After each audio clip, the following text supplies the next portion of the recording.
Hallelujah.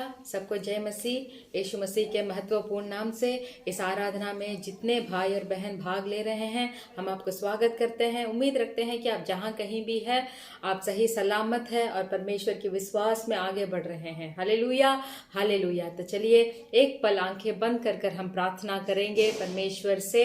Hallelujah कि आज इस आराधना को परमेश्वर अपने सामर्थ्य के द्वारा हरेक को अगुवाई करे, हरेक को अपने अभिषेक से भरे।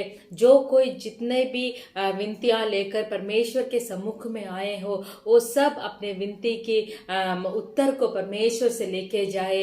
Hallelujah, hallelujah. दुख और दर्द दूर हो जाए, परेशानियां दूर हो जाए। परमेश्वर इस आराधना के द्वारा हरेक का हृदय को एक समाधान से भरे, भरपूरी समाधान से भरे। हम प्रार्थना करेंगे। Hallelujah, hallelujah.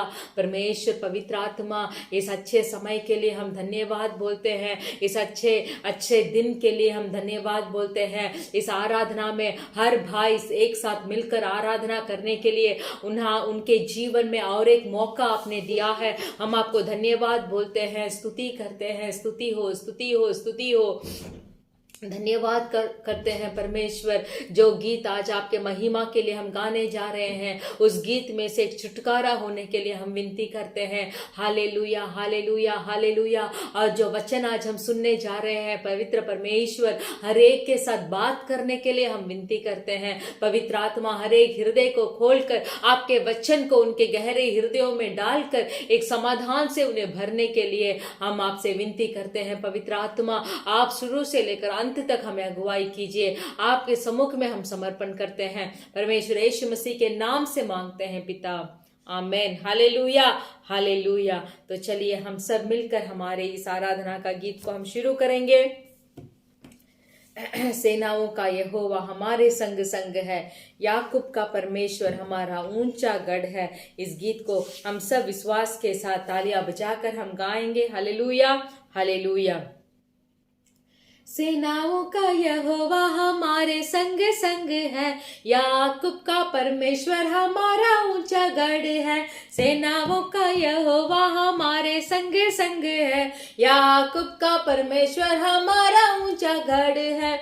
जिसने आकाश बनाया, जिसने पृथ्वी बनाई, जिसने आकाश बनाया, जिसने पृथ्वी बनाई, जो सर्वशक्तिमान प्रभु है, वो यहोवा हमारे संग संग है। जो सर्वशक्तिमान प्रभु है, वो यहोवा हमारे संग संग है। सेनाओं का यहोवा हमारे संग संग है, याकूब का परमेश्वर हमारा ऊंचा गढ़ है। सेनाओं का यहोवा हमारे संग संग है, याकूब का परमेश्वर हमारा ऊंचा गढ़ है। समुद्र को जिसने दो भागा, जंगल में मार निकाला। समुद्र में जिसने दो भागा, जंगल में मार निकाला। जो वायदे को करता है पूरा, वो यहोवा हमारे संग संग है। जो वायदे को करता है पूरा, वो यहोवा हमारे संग संग है। सेनाओं का यहोवा हमारे संग संग है, याकूब का परमेश्वर हमारा ऊंचा गढ़ है। सेनाओं का यहोवा हमारे संग संग है, याकूब का परमेश्वर हमारा ऊंचा गढ़ है। लाजर को जिसने जिलाया, जक्कई को जिसने बचाया। लाजर को जिसने जिलाया, जक्कई को जिसने बचाया। जिसके लिए सब कुछ संभव है, वो यहोवा हमारे संग संग है, जिसके लिए सब कुछ संभव है, वो यहोवा हमारे संग संग है। सेनाओं का यहोवा हमारे संग संग है, याकूब का परमेश्वर हमारा ऊंचा गढ़ है। सेनाओं का यहोवा हमारे संग संग है, याकूब का परमेश्वर हमारा ऊंचा गढ़ है। सेनाओं का यहोवा हमारे संग संग है, याकूब का परमेश्वर हमारा ऊंचा गढ़ है।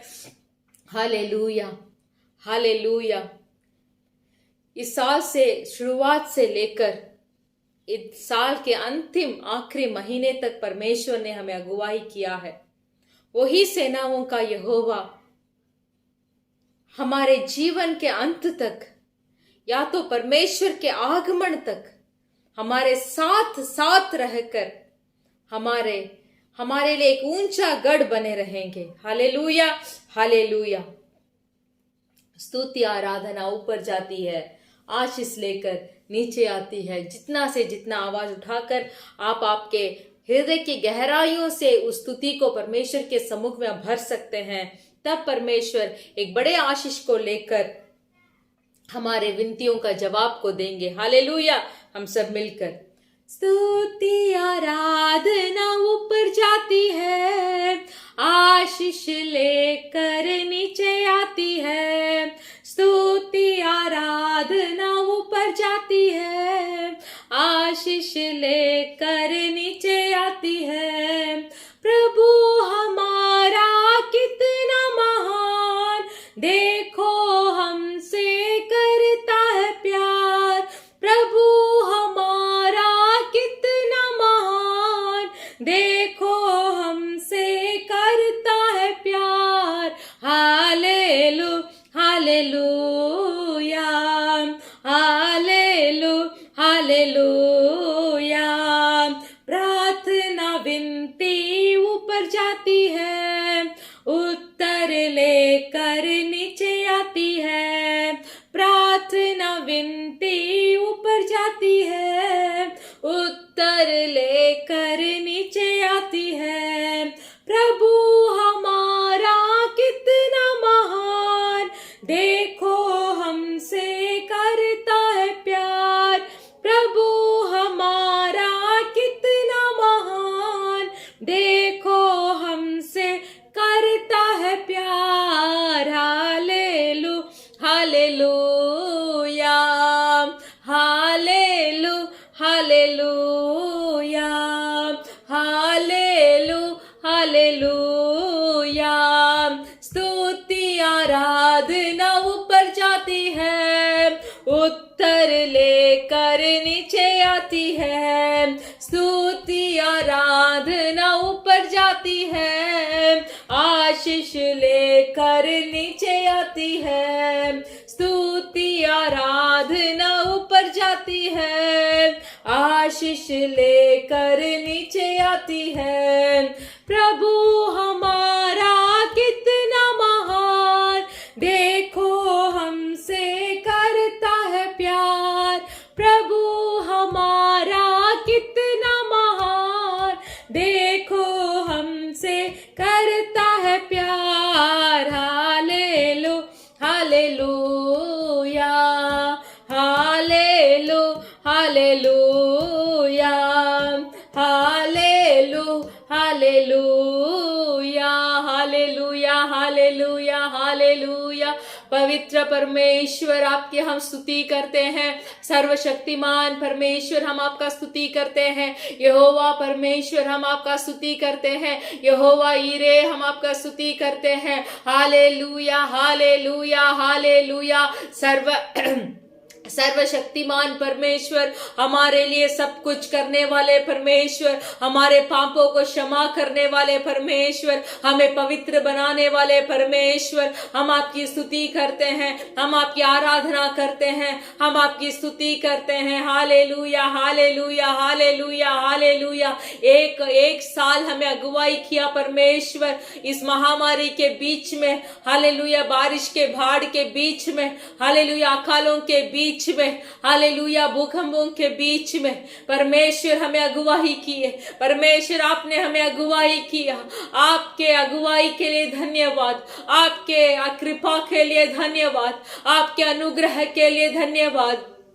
Hallelujah, hallelujah, hallelujah, hallelujah. तू पवित्र पवित्र है, तू पवित्र पवित्र है। सब मेरे साथ मिलकर परमेश्वर की नाम की बढ़ाई करेंगे, हाथ उठाकर गहरे हृदय के साथ उस परलोक को देखकर उसमें वास किए हुए परमेश्वर यीशु मसीह पिता परमेश्वर और पवित्र आत्मा को देखकर हम गाएंगे, हालेलुया, हालेलुया। हमारे अंदर वास करने वाले पवित्र आत्मा पवित्र है, पवित्र है, पवित्र है, पवित्र है। Hallelujah, hallelujah. तू पवित्र पवित्र है, तू पवित्र पवित्र है, तू सच्चा है प्रभु, तू झूठा नहीं है, तू पवित्र पवित्र है, तू पवित्र पवित्र है, तू सच्चा है प्रभु, तू झूठा नहीं है, तू पवित्र पवित्र है, तू सामर्थी भय योग्य है, तू स्वर्गों के स्वर्ग में है, तू सच्चा है प्रभु, तू झूठा नहीं है, तू पवित्र पवित्र है, तू करुणा निधान है प्रभु, तू अत्यंत महान है प्रभु, तू सच्चा है प्रभु, तू झूठा नहीं है, तू पवित्र पवित्र है, तू सच्चा है प्रभु, तू झूठा नहीं है, तू पवित्र पवित्र है, तू अधर्मों को क्षमा करता है, सारे रोगों को चंगा करता है, तू सच्चा है प्रभु, तू झूठा नहीं है, तू पवित्र पवित्र है, तू पवित्र पवित्र है, तू सच्चा है प्रभु, तू झूठा नहीं है, तू पवित्र पवित्र है। सब अपने हाथ को उठाकर परमेश्वर से बोलिए, तू पवित्र पवित्र है, तू पवित्र पवित्र है, तू सच्चा है प्रभु, तू झूठा नहीं है, तू पवित्र पवित्र है, तू सामर्थी भय योग्य है, तू स्वर्गों के स्वर्ग में है, तू सच्चा है प्रभु, तू झूठा नहीं है, तू पवित्र पवित्र है, तू पवित्र पवित्र है। धन्यवाद बोलिए, हालेलुया। तू सामर्थ बाई हो गया पवित्र परमेश्वर है आप, हालेलुया। तू करुणा निधान परमेश्वर है आप, हालेलुया। आप अत्यंत महान परमेश्वर है, हालेलुया। आप हमारे सारे अधर्मों को क्षमा करने वाले परमेश्वर है, हमारे सारे रोगों को चंगाई देने वाले एक ही परमेश्वर पिता, हालेलुया। जब हम हमारे कष्ट के समय में हम परमेश्वर से दुहाई देंगे तो परमेश्वर जरूर हमारे सुनकर हमारे कष्ट को हमारे बीच में से हटा देने वाले एक ही परमेश्वर है, हालेलुया, हालेलुया। यीशु ने हमें जाना नहीं, बल्कि हमने यीशु को जाना नहीं, बल्कि यीशु खुद हमें जान लिया है। यीशु का नाम हमारी जिंदगी में मिला मिला है, इसीलिए हम इस स्थिति पे खड़े हैं, इसीलिए अब तक हम जिंदा है, इसीलिए हमारा उद्धार यीशु मसीह है। Hallelujah, hallelujah, hallelujah. मेरे साथ मिलकर यीशु नाम मिला, यीशु नाम मिला, मेरा जीवन सवर गया, मेरा जीवन सवर गया। यीशु नाम मिला, यीशु नाम मिला, मेरा जीवन सवर गया, मेरा जीवन सवर गया। तूने लहू के खतरों को मेरे लिए बहा दिया, तूने जान बदन देकर यीशु मुझको बचा लिया। तूने लहू के खतरों को मेरे लिए बहा दिया, तूने जान बदन देकर यीशु मुझको बचा लिया। तेरे लहू से, यीशु के लहू से, मसीह के लहू से मेरा जीवन सवर गया, मेरा जीवन सवर गया, मेरा जीवन सवर गया, मेरा जीवन सवर गया। तेरे नाम जो लेता है वो जिंदगी पाता है, तेरी राहों पर चलकर रूह इनाम में पाता है। तेरी रूह से, खुदा की रूह से, तेरी रूह से मेरा जीवन बदल गया, मेरा जीवन बदल गया। तेरे रूह से, तेरे रूह से, खुदा के रूह से मेरा जीवन सवर गया, मेरा जीवन सवर गया। यीशु तेरी हुजूरी में कुदरत और जलाल है, यीशु तेरे हाथों में मोजात कमाल है। यीशु तेरे हुजूरी में कुदरत और जलाल है, यीशु तेरे ही हाथों में मोजात कमाल है। तेरे छूने से, खुदा के छूने से, तेरे छूने से मेरा जीवन सवर गया, मेरा जीवन सवर गया, मेरा जीवन सवर गया, मेरा जीवन सवर गया। यीशु अब मेरे जीवन का एक तू ही सहारा है, मेरी जीवन की कश्ती का यीशु तू ही किनारा है।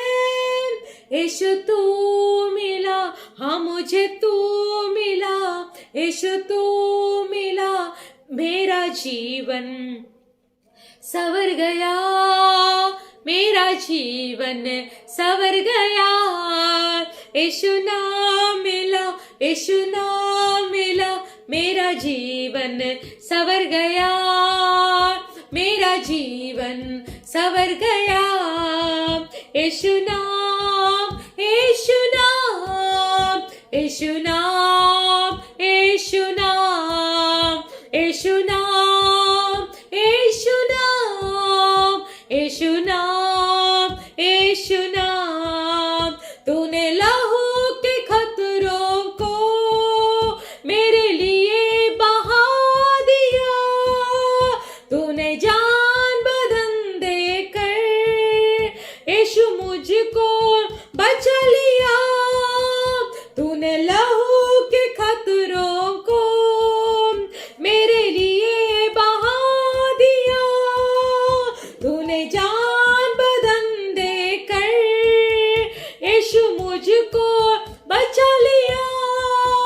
तेरे लहू से, यीशु के लहू से, मसीह के लहू से मेरा जीवन संवर गया, मेरा जीवन संवर गया। यीशु नाम, यीशु नाम। सब अपने हाथ को उठाकर उस यीशु का नाम को अपने मुंह से बोलिए, अपने ओठों से, यीशु मसीह आप मेरा जीवन में आए, इसीलिए मेरा जीवन संवर गया, मेरा जीवन बदल गया, मेरा जीवन अच्छा बन गया, क्योंकि आपने मुझे छुआ, आपने आपके उस क्रूस में से मेरे लिए, मेरे अपराधों के लिए, मेरा धर्म, मेरे श्राप के लिए आपने उस क्रूस में आपके अंतिम लहू तक आपने बहा दिया, मेरे लिए आपने किया। इसीलिए आज मैं आपको दंडवत कर रहा हूं, तो उसका सिर्फ आप ही उसके कारण है। हालेलुया। आपके लहू उसका कारण है, आपने मुझे पहचाना वो कारण है। हालेलुया। कोई चुप मत रहिए, यीशु से बोलते रहिए, यीशु से बोलते रहिए, मैं कुछ भी नहीं हूं परमेश्वर, मेरे जीवन में आप ही है, आप मेरे जीवन में मिले, आप मेरा जीवन में आए, मेरा जीवन संवर गया, मेरा जीवन बदल गया। Hallelujah, hallelujah, hallelujah. नहीं तो मुझे मालूम नहीं होता कि मेरा जीवन कहां पड़ा हुआ होगा, मेरा जिंदगी कैसे गुजरी हुई होगी, कितने मुश्किलें आए थे, कितने परेशानियां आए थे, मेरा जिंदगी का वातावरण बदल गया था। हालेलुया। ये सब मुझे कोई भी हानि नहीं पहुंची है, तो इसका कारण सिर्फ आप है, इसका कारण सिर्फ आप है। Hallelujah, hallelujah, hallelujah. हाथ उठाकर बोलिए परमेश्वर से,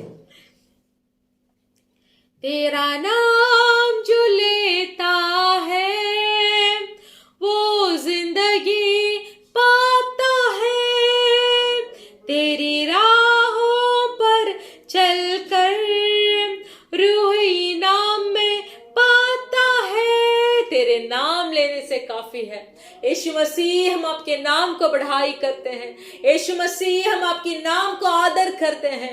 यीशु मसीह, आपके नाम के अलावा कोई नाम को हम नहीं जानते हैं। यीशु मसीह, आपका नाम हमें ताकत देता है। यीशु मसीह, आपका नाम हमें सामर्थ्य देता है। यीशु मसीह, आपका नाम हमें बल देता है। यीशु मसीह, आपका नाम हमें आशीर्वाद देता है। यीशु मसीह, आपका नाम हमें पापों से छुड़ाता है। यीशु मसीह, आपका नाम आदर का योग्य है, आराधना का योग्य है। आपका नाम हमारे ओठों से बुलाने का नाम है। हालेलुया। रिगाना माराबा शगारबा लबारबा, रिखादुना माला रबा शगारबा। धन्यवाद परमेश्वर यहोवा यीशु मसीह, धन्यवाद, धन्यवाद। सब यीशु मसीह का नाम को बोलते रहिए, सब यीशु मसीह का नाम को पुकारते रहिए। जब यीशु मसीह का नाम को आपके होठों से आप जोर से पुकारेंगे, तब आपका जीवन में जरूर एक आश्चर्य कर्म होगा। आपके जीवन में जरूर एक छुटकारा मिलेगा, बंधन से छुटकारा, श्राप से छुटकारा, हालेलुया, रोग से छुटकारा। जब यीशु मसीह का नाम को हम जोर से पुकारते पुकारते रहेंगे, यीशु मसीह हमें सुनेंगे, जरूर हमारे विनती को परमेश्वर उत्तर देंगे। Hallelujah, hallelujah, hallelujah. धन्यवाद यहोवा परमेश्वर, धन्यवाद करते हैं इस समय के लिए, हम धन्यवाद करते हैं। आपके नाम को पुकारते ही रहना है परमेश्वर, आपके नाम को, हमारा जीवन के अंत तक आपके नाम को पुकारते ही रहना है। कभी आपके नाम से हमें मुखड़ना नहीं है परमेश्वर। ऐसे सामर्थ्य से आप हमें भर दीजिए, ऐसे सामर्थ्य से आप हमें भर दीजिए। इस आराधना में जरूर भाई और बहनों ने के साथ आपने बात किया है। हम विनती करते हैं कि हर एक को आपके सामर्थ्य से इन अंतिम दिनों में भरिए। धन्यवाद बोलते हैं, सुने वाले वचन को आपके हाथ में समर्पण करते हैं। अगुवाई कीजिए, यीशु मसीह के नाम से मांगते हैं पिता, आमेन। Hallelujah, hallelujah. तो चलिए हम सब हमारे भजन संगीता को पढ़ेंगे।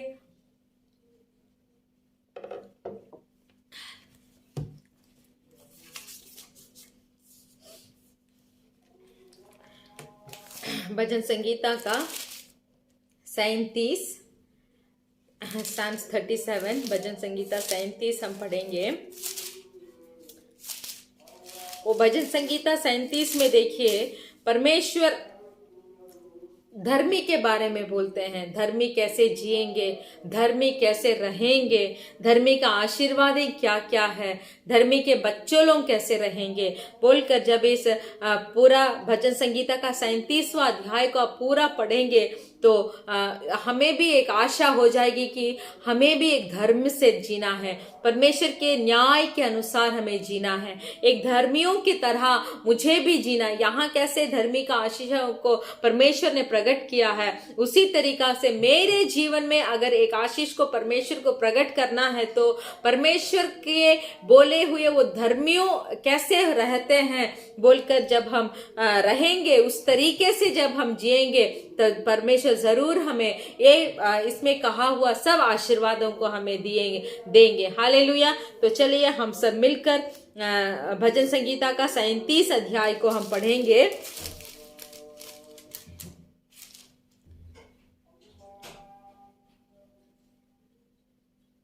एक से लेकर 19 वचन तक हम पढ़ेंगे।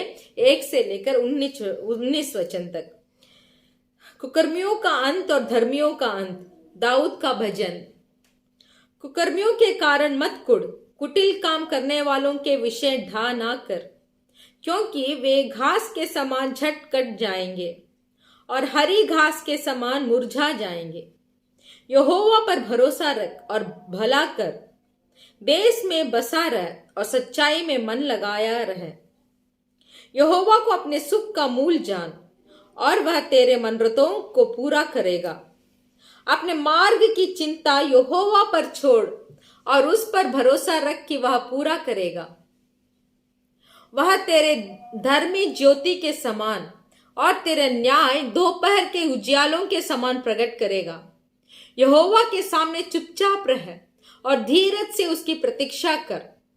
उस मनुष्य के कारण ना कुढ़ जिसके काम सफल होते हैं और वह बुरी युक्तियों को निकालता है। क्रोध से परे रह और जलजलाहट को छोड़ दे। मत कुढ़, उसे बुराई ही निकलेगी, क्योंकि कुकर्म लोग काट डाले जाएंगे और जो यहोवा की बाट जोते हैं वे पृथ्वी के अधिकारी रहेंगे।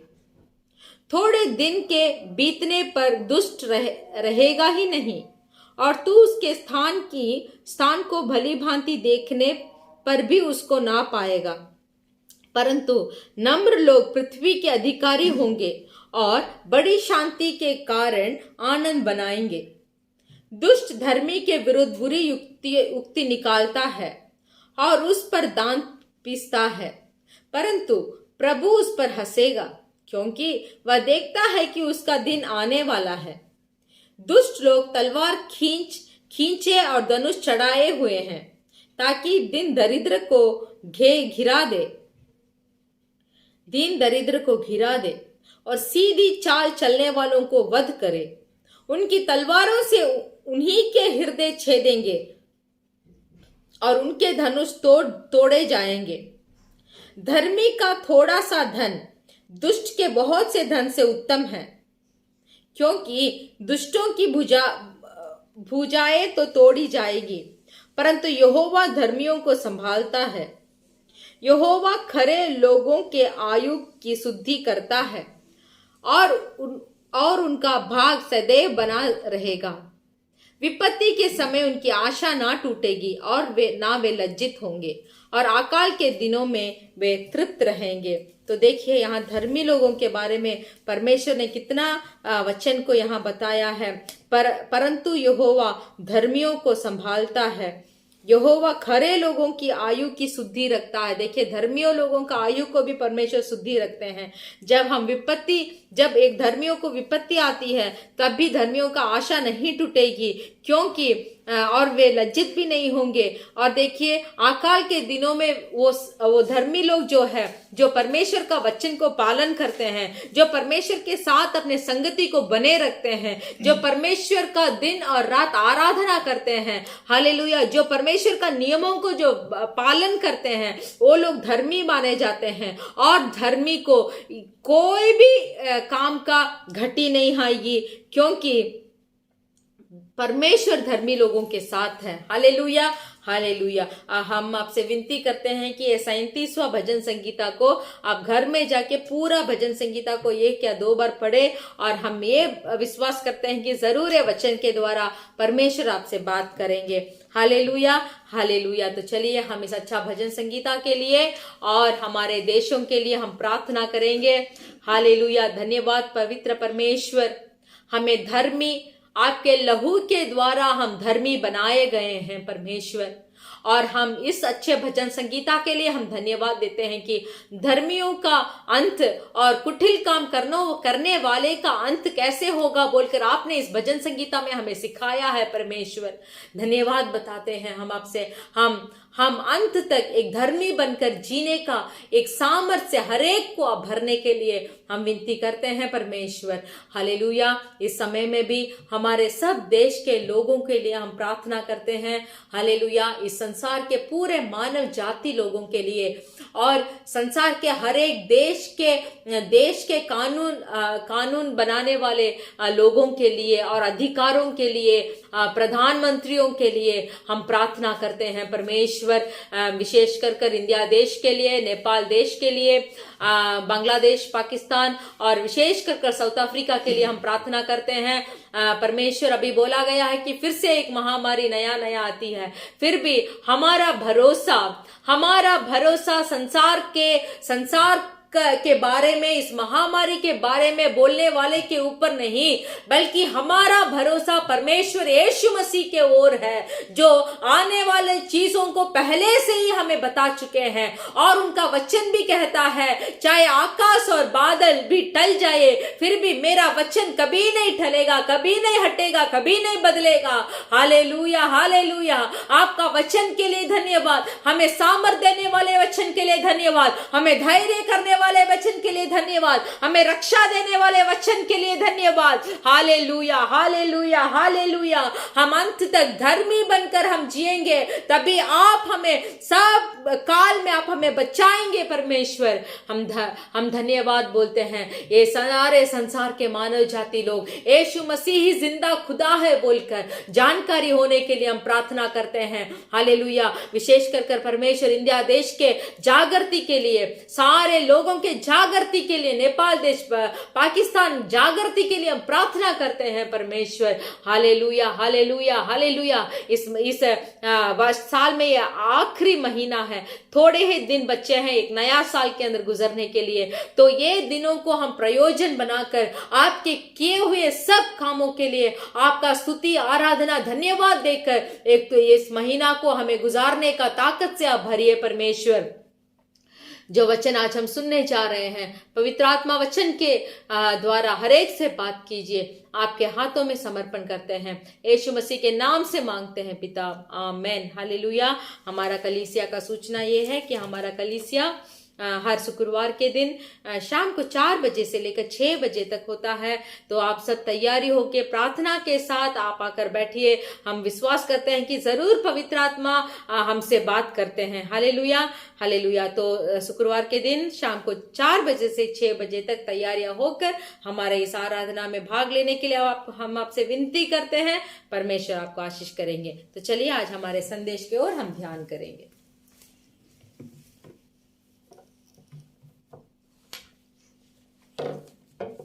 ஹல்லேலூயா. हालेलुया। ஆண்டவரே இயேசு கிறிஸ்து நாமத்தினால உங்களை ஒவ்வொருவரையும் வாழ்த்துக் கொள்கிறோம். परमेश्वर यीशु मसीह के नाम से हर एक को हम स्वागत करते हैं। தொடர்ந்து தேசங்களுக்காக அதிகமாக ஜெபித்துக் கொள்ளுங்கள். लगातार देशों के लिए आप ज्यादा से ज्यादा प्रार्थना कीजिए। கர்த்தர் உங்களை ஆசீர்வதிப்பார். परमेश्वर आपको आशीष करेंगे। கூடிய சீக்கிரமாக கர்த்தர் எல்லா சூழ்நிலைகளையும் மாற்றுவார் என்று சொல்லி விசுவாசிக்கிறோம். जल्दी परमेश्वर इस सब काम को बदल देंगे बोलकर हम विश्वास करेंगे। ஆமென். आमेन। இந்த நாள் வேத வார்த்தைக்கு நேராக நாம் கடந்து செல்லலாம். आज भी हमारे पवित्र बाइबल की ओर हम ध्यान करेंगे। நம்மெல்லாம் எடுத்துக்கொள்ளும் சங்கீதம் 115. हम सब हमारे बाइबल का भजन संगीता का पुस्तक 115वां भजन संगीता को हम निकालेंगे। 3வது வசனத்தை நாம் வாசிக்கலாம். उसका 3रे वचन को हम पढ़ेंगे। 1 முதல் 13 வரை உள்ள வசனங்களை வாசிக்கலாம். भजन संगीता का 1 से लेकर 13 वचन तक हम पढ़ेंगे। Psalms 115 verses 1 to 13। भजन संगीता 115 113। हे यहोवा, हमारी नहीं वरन अपने ही नाम की महिमा अपने करुणा और सच्चाई के निमित्त कर जाति जाति के लोग क्यों कहने पाए उनका परमेश्वर कहाँ रहा। हमारा परमेश्वर तो स्वर्ग में है, उसने जो चाहा वही किया है। उन लोगों की मूर्तें सोने चांदी ही की तो है, वे मनुष्य के हाथ की बनाई हुई है। उनके मुंह तो रहता है परंतु वे बोल नहीं सकती, उनके आंखें तो रहती है परंतु वे देख नहीं सकती, उनके कान तो रहते हैं परंतु वे सुन नहीं सकती, उनके नाक तो रहती है परंतु वे सूंघ नहीं सकती, उनके हाथ तो रहते हैं परंतु वे स्पर्श नहीं कर सकती, उनके पांव तो रहते हैं परंतु वे चल नहीं सकते और अपने कट से कुछ भी शब्द नहीं निकाल सकती। जैसे वे हैं वैसे ही उनके बनाने वाले हैं और उन पर सब भरोसा रखने वाले भी वैसे ही हो जाएंगे। हे इज़राइल, यहोवा पर भरोसा रख, तेरी सहायक और डाल वही है। हे हारून के घराने, यहोवा पर भरोसा रख, तेरा सहायक और ढाल वही है। हे यहोवा के डरवैयों, यहोवा पर भरोसा रखो, तुम्हारा सहायक और ढाल वही है। यहोवा ने हमको स्मरण किया है, वह आशीष देगा, वह इज़राइल के घराने को आशीष देगा, वह हारून के घराने को आशीष देगा। क्या छोटे क्या बड़े जितने यहोवा के डरवये हैं वह उन्हें आशीष देगा। ஆமென். आमेन। ஹல்லேலூயா. हालेलुया। இங்கே சங்கீதக்காரன் இந்த சங்கீதத்தை எழுதும்போது यहाँ जो भजन संगीता में जो संगीतकार लिखे हैं, கர்த்தர் நம்மளை எப்படியெல்லாம் ஆசீர்வதிப்பார் என்று சொல்லி எழுதுகிறார். यहाँ वो भजन संगीता में लिखा गया है कि परमेश्वर हमें किस तरह के से आशीर्वाद देंगे। அதான் நீங்கள் கர்த்தரையே நம்ப வேண்டும் என்று சொல்லி சொல்லுகிறார். इसीलिए यहाँ बोला गया है कि हमें हर पल परमेश्वर यहोवा के ऊपर ही भरोसा रखना है। அவரே நமக்கு துணையும் परमेश्वर ही हमारा साथ है, நமக்கு கேடகமாக இருக்கிறார். और परमेश्वर हमारा सहायक है और हमारा ढाल वही है। நாம் விக்கிரகங்களை குறித்து சொல்லும்போது और देखिए यहाँ मूर्ति के बारे में बोला गया है, அவைகளுக்கு வாய் இருக்கும், उन्हें मुंह रहेगा, கண் இருக்கும், आंख तो है, காது இருக்கும், कान तो है, ஆனால் அது ஒன்றும் செய்யாது. फिर भी वो सब रहने पर भी वो मूर्ति कुछ भी नहीं कर पाएगा। அவைகளை நம்புகிற ஜனங்களும் அப்படியாக தான் இருக்கிறார்கள். तो जो कोई मनुष्य वो मूर्ति के ऊपर भरोसा रखेगा वो भी वो मूर्त के तरह ही होगा। ஆனா கர்த்தரை நம்புகிற பிள்ளைகளையோ फिर भी जो परमेश्वर के ऊपर अपना भरोसा को रखा है கர்த்தர் ஆசீர்வதிக்கிறார். तो उन्हें परमेश्वर आशीष देते हैं। கர்த்தருக்கு பயப்படக்கூடிய பெரியோரையும் சிறியோரையும் கர்த்தர் ஆசீர்வதிக்கிறார். परमेश्वर यहोवा के डरवयो, वो बड़े हो या छोटे हो, सबको परमेश्वर आशीर्वाद देते हैं। நம் ஒவ்வொருவரையும் முன்குறித்த தேவன் परमेश्वर हमें सबको जान कर रखे हैं। கிறிஸ்து இயேசுவுக்குள்ள நம்மளை ஆசீர்வதிக்கிறவராக இருக்கிறார். परमेश्वर यीशु मसीह के अंदर हमें आशीर्वाद करते हैं। நாம் மூணாவது வசனத்தை வாசிக்கலாம். तीसरा वचन को हम पढ़ेंगे। हमारा परमेश्वर तो स्वर्ग में है, उसने जो चाहा वही किया है। நம்முடைய தேவன் பரலோகத்தில் இருக்கிறார். हमारा परमेश्वर तो परलोक में है, நமக்கு சித்தமான யாவையும் செய்கிறவராக இருக்கிறார். और वो परमेश्वर जो कुछ चाहते हैं वही करते हैं। தேவன் நம்மளை ஆசீர்வதிக்கும் போது परमेश्वर जब हमें आशीष करते हैं, அவருடைய சித்தத்தின்படி ஆசீர்வதிக்கிறவராக இருக்கிறார். परमेश्वर के सिद्ध से ही आशीर्वाद करते हैं, நம்முடைய இச்சையின்படி அல்ல, हमारे इच्छा के अनुसार नहीं, நம்ம விரும்புகிறபடி அல்ல, हम जैसे चाहते हैं वैसा नहीं। அவர் தமக்கு எப்படி சித்தமோ அதன்படி நம்மளை ஆசீர்வதித்து நடத்துகிறவராக तो இருக்கிறார். देखिए परमेश्वर को हमारे बारे में जैसा चाहते हैं उसी के अनुसार हमें आशीर्वाद करते हैं। இன்னும் நம்ம எல்லாம் எப்படி ஆசீர்வதிப்பேன் என்று சொல்லி வேதத்துல நன்றாக தேவன் எழுதி கொடுத்திருக்கிறார். तो देखिए हमारा इस पवित्र बाइबल में भी परमेश्वर लिख के रखे हैं कि किस तरह से हम आशीर्वाद करेंगे। ஒரு மனிதன் एक मनुष्य தேவனுடைய இதயத்தை புரிந்தவனாக இருந்தால், परमेश्वर का हृदय को अगर वो मालूम रखता, வேதத்தை நன்கு அறிந்தவனாக இருந்தால், और इस पवित्र बाइबल के वचन को अच्छा से समझा हुआ होता, அவன் எதை பத்தியும் கவலைப்பட மாட்டான். वो किसी चीज के लिए वो घबराएगा नहीं, அவனுக்குள்ள நம்பிக்கை இருக்கும். क्योंकि उसके अंदर एक भरोसा रहेगा। என் தேவன் எப்படி எல்லா சூழ்நிலையும் என்னை ஆசீர்வதிக்கக்கூடியவர். मेरा परमेश्वर जो भी हालात हो हालातों के मध्य में से मुझे आशीर्वाद करने वाला है, என்னை ஒரு நாளும் கைவிட மாட்டார். मुझे हरगिज नहीं छोड़ेंगे। வேதத்துல எழுதியிருக்கிற வார்த்தையின்படியே தேவன் என்னை ஆசீர்வதிப்பார் என்று इस சொல்லி पवित्र बाइबल में लिखा हुआ वचन के अनुसार ही परमेश्वर मुझे आशीष करेंगे बोलकर எனக்கு நல்ல ஒரு நம்பிக்கை இருக்கும். तो वही मनुष्य के अंदर एक अच्छा वो एक भरोसा रहेगा। நான் வாசிக்கலாம். உபாகமம் 4 அதிகாரம் 7வது வசனத்தை வாசிக்கலாம். हम पढ़ेंगे व्यवस्था विवरण का पुस्तक उसका 4 अध्याय उसका 7वां वचन को हम पढ़ेंगे। 8வது வசனத்தை வாசிக்கலாம்.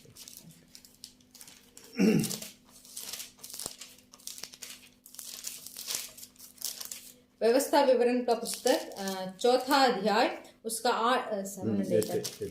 8वां वचन को हम पढ़ेंगे। फिर कौन ऐसी बड़ी जाति है जिसके पास ऐसी धर्म विधि और नियम हो जैसे कि यह सारी व्यवस्था जिसे मैं आज तुम्हारे सामने रखता हूँ। ஹல்லேலூயா. हालेलुया। வேதம் நம்மளை கேட்கிறது, देखिए हमारा पवित्र बाइबल हमें देखकर कुछ पूछता है। இவ்வளவு நியாய பிரமாணங்களும் इतना न्याय का विषय கட்டளைகளும் और जो विधि है அதோட கூட ஆசீர்வாதங்களையும் और उसके साथ आशीर्वाद भी பெற்ற வேற ஜாதி எது என்று சொல்லி கேட்கிறது. देखिए हमारा पवित्र बाइबल हमसे पूछता है कि इस पवित्र बाइबल में जो नियम है, विधि है, धर्म है, व्यवस्था है और आशीर्वाद है, ये सब चीजों को आपके अलावा और किस जातियों ने पाया है बोलकर पूछता है। எவ்வளவோ ஜனங்கள் இருக்கிறார்கள், कितने मनुष्य लोग हैं, எவ்வளவோ தேவன் என்று சொல்லி ஆராதிக்கிற ஒரு கூட்டங்கள் உண்டு. दूसरे देवताओं को दंडवत करने वाले बहुत लोग हैं, ஆனால் யாருக்கும் இல்லாத फिर भी उन सब को जो नहीं है இந்த வேதம் தேவன் நமக்கு கொடுத்திருக்கிறார். तो ये पवित्र बाइबल को परमेश्वर ने हमारे हाथों में दिया है, பிரமாணங்களை எழுதி கொடுத்திருக்கிறார், विधियों को लिख कर दिया है, கட்டளைகளை கொடுத்திருக்கிறார், व्यवस्था को दिया है, அதோட கூட எப்படி ஆசீர்வதிப்பேன் என்று சொல்லி தேவன் சொல்லி இருக்கிறார். उसके साथ भी मैं तुझे कैसे आशीर्वाद करूंगा बोलकर भी परमेश्वर ने लिख कर दिया है। அதனால கர்த்தரை தெய்வமாய் கொண்ட ஜனம் பாக்கியம் உள்ளது என்று சொல்லி வேதம் சொல்லுகிறது. इसीलिए हमारा पवित्र बाइबल बोलता है परमेश्वर को जो दंडवत करता हो कितना भाग्यवान है। இன்னும் 7வது வசனத்தை வாசிக்கலாம். और भी 7वां वचन को हम पढ़ेंगे। देखो कौन ऐसी बड़ी जाति है जिसका देवता उसके ऐसा समीप रहता हो जैसा हमारा परमेश्वर यहोवा, जबकि हम उसको पुकारते हैं। தேவனை நாம் தொழுது கொள்ளும் போதெல்லாம் जब कभी हम परमेश्वर को दंडवत करते हैं அவர் நம் அருகில் கடந்து வருகிறவராக वो இருக்கிறார். हमारे पास आते हैं। இந்த ஒரு ஸ்லாக்கியம் வேற எந்த ஜாதிக்கும் கிடையாது. तो ऐसा एक भाग्य, ऐसा एक जो मौका है, ऐसा एक जो मौका है वो और किसी भगवान को दंडवत करने वालों को नहीं मिलता जो हमें मिला है। நான் தேவனை ஆராதிக்கும் போது, जब हम परमेश्वर की आराधना करते हैं, நான் ஜெபிக்க முழங்கால் படியிடும் போது, जब हम प्रार्थना करने के लिए घुटने टेकते हैं, தேவன் நம் அருகிலே கடந்து வருகிறவராக இருக்கிறார். परमेश्वर हमारे पास आते हैं। அது பிசாசுக்கு நல்லாவே தெரியும். वो शैतान को अच्छा से मालूम है, அதனால நம்முடைய எண்ணங்கள் சிந்தனைகளை அவன் சிதறடிக்கிறவனாக இருக்கிறான். इसीलिए वो हमारा सोच और समझ में आकर हमें थोड़ा डगमगाता है। நாம் ஜெபிக்க முழங்கால் படியிடும் போது जब हम प्रार्थना करने के लिए घुटने टेकते हैं, தேவையில்லாத எண்ணங்கள் வருது பாத்தீங்களா? देखिए थोड़ा बुरे विचार, सोच समझ ऐसे कुछ आते हैं ना। நாம் முழங்கால் படியிட்டு இருப்போம், जब हम घुटने टेकेंगे, நம்மளுடைய கைகளை பரலோகத்துக்கு நேரா ஏறெடுத்திருப்போம், हमारे हाथों को परलोक के ऊपर उठाए रहेंगे, ஆனா எண்ணங்கள் சிந்தனைகள் பாத்தீங்கன்னா வேற எங்கேயே இருந்து फिर भी கொண்டிருக்கும். देखिए हमारा सोच और विचार जो है और कहीं घूमता रहेगा। நம் அருகில் வந்திருக்கிற தேவனின் தேவ பிரசன்னத்தை உணராதபடிக்கு हमारे प्रार्थना करते समय हमारे पास आए हुए परमेश्वर और पवित्र आत्मा को हम महसूस नहीं करते हैं, பிசாசு நம்மளை டிஸ்டர்ब பண்ணுகிறவனாக तो இருக்கிறான். इस तरीका से शैतान हमें हमारे उस प्रार्थना का समय को वो ऐसे डगमगाता है। அந்த நேரத்துல उस समय में இயேசுவின் நாமத்தினால் பிசாசின் கிரியைகளை கட்டுகிறேன் என்று சொல்லி கட்டி நீங்கள் ஜெபிக்கும் போது, तो उस समय में अगर आप ऐसे प्रार्थना करेंगे कि यीशु मसीह के नाम से इस शैतान के सारे कामों को मैं मेरे जीवन से हटाता हूँ बोलेंगे तो அவன் உங்களை விட்டு ஓடி போவான். वो आपसे दूर हो जाए, दूर भाग जाएगा। எப்ப ஜெபிக்கும் போதும்,